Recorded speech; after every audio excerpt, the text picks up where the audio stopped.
Assalamu alaikum. Yauwa masu amfani da Bitget, yanda za ku sai da docs naku.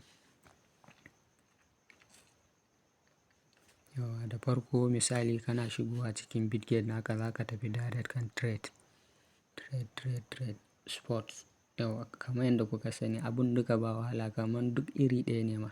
Sports kana kan sport ɗinka nan wajen ton za mu searching docs.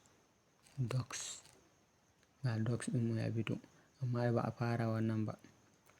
Kawai za mu sa idan yau ya fito gashi nan anan sai ka dawo da shi kan sell wajen market ɗin nan a bar shi a market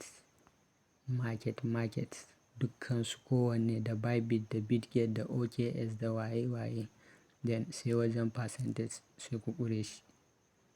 Wajen percentage ɗin nan masu sayarwa duka sai su ƙure sai sell. Kana danna sell kaga yanzu da yake ba a fara ba, da an fara kawai za ku ga ya sauka. Bana mana misali da ton. Ton wannan a misali shine docs namu mu danna sell danna market. Ga yawan ton ɗin zai fito a ƙasan nan gashi nan wajen. Akwai ton ƙwaya 7. To haka za ka ga amount ɗin yawan docs naka a wajen.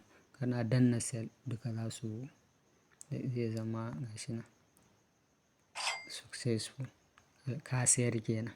Za su nuna ma sai ka dawo wajen assets. Gata nan a dala. Gata nan ta dawo dala. Shikenan. Ba wahala abun. Overview ne nan ba.